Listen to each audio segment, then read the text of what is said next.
score any vodka at least? I was just Maybe that's not going to happen here. It seems like it's not happening.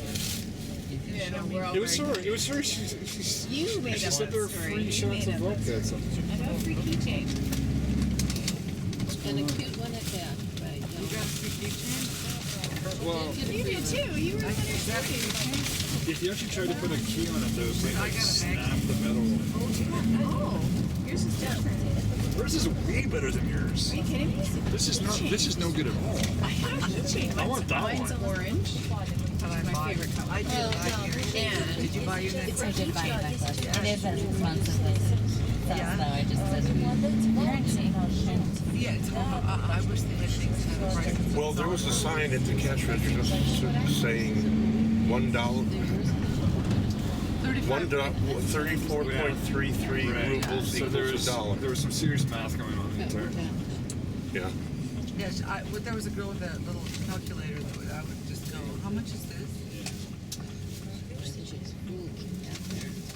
So did you use plastic? I did. But it wasn't, I mean, There's no traffic in this joint.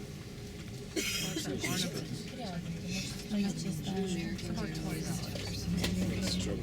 I bought my earrings. except I was Canadian. It would have been, I think, no, look, after something. Somebody asked me for a keychain. You're gonna make some sort of general.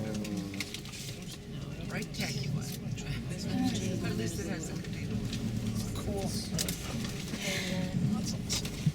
Nice work, Sergey. Yeah. Just so you know, we're like bigger than everyone. You go left or right? He is a On the good driver. right-hand side, as you drive to Peter. Sergey! Good job. So you On have the to pay right-hand insurance side, on the take a van. look at the cottage at the palace. You see the palace in the modern style. And that belonged to Matilda Kshestinskaya. You know, she was a prima ballet dancer in our famous Mariinsky theater. And she was the first love of Nicholas II, you know, our last emperor. And they had a love affair, you know, they were in love, but of course she understood that he will never be able to marry her because he was to marry a person from the royal family, Alexandra. She was the granddaughter of Queen Victoria of England. But you know, for the rest of their lives they kept a very warm relations. Matilda lived a long life, Nicholas II not that much, right? So she managed to immigrate. She came once from her tourney. It was 1917, it was revolutionary days already. She came into her house, into her palace, and it was filled with Bolsheviks. She stood at the doorway, turned around and left, grabbed her husband, who was a Grand Duke Romanov, Vladimir Romanov, one of the family members of royal family, took her son and left for good with everything she had just on her. You know, nothing she was able to take, but you know, she was very famous and talented, and she founded her own ballet school in Paris. Kshestinskaya Ballet School. She taught and she lived 99 years. Such a long life. Peter and Paul Fortress on the left, located on the smallest island in St. Petersburg. And on the right-hand side, that's additional fortification for the fortress one day. And nowadays it's an arsenal museum of armory. And you see from the early centuries to the weapons of the Cold War. Boys love, boys small and big, you know, they love to visit the museum, and they can climb up the weapons and, you know, touch. And so the island, the smallest one, Peter, as soon as he won some territory from Sweden here on the shore of the river Neva, decided to build a fortress in case, you know, the Swedish army will come back to fight. But they never came back to this particular place, and the fortress never participated in any war. They say it's built absolutely ideal, absolutely perfect. You cannot access it from any side because the army on top of the fortress would see anyone in any point. There was no bridges around, so it's surrounded with water. But we don't know. There was no any chance to check.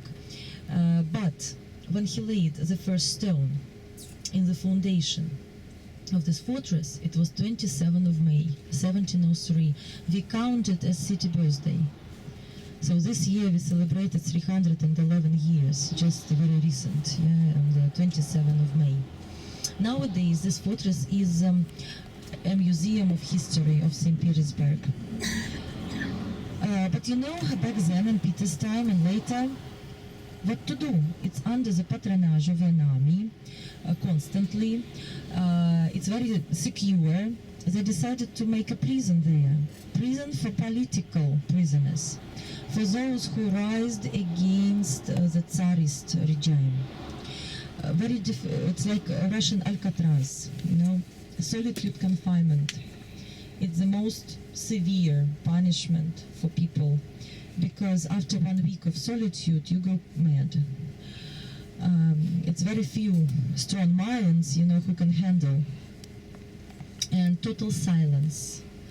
You do not hear even the guardians, because there was a soft carpet and they would walk along the corridors not being heard. They could open the window and watch you anytime they wanted. They would take you for a walk only when they wanted. To wash in the banya, which we call like sauna, to wash, they would take you maybe once in 2 weeks, and again when they wanted. So the conditions were terrible. Of course, for many people it was very difficult, so they would never rise again. And this prison existed until 1917 here. There was no any single attempt to escape. Attempt to suicide, there were of course, but there was no any way to run.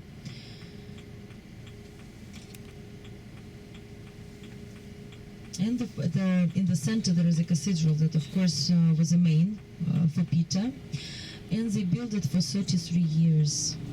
A Swiss architect was appointed for construction. Peter wanted to be buried here, of course, but he died 8 years before it was finished, and his body embalmed in a coffin laid in a special canopy, under the special canopy, before the church was finished, and then buried. And so happened with the rest of the family.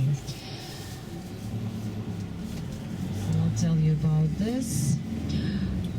I'll be crossing the bridge, and there will be a beautiful view to the Vasilievsky Island, where the port was located.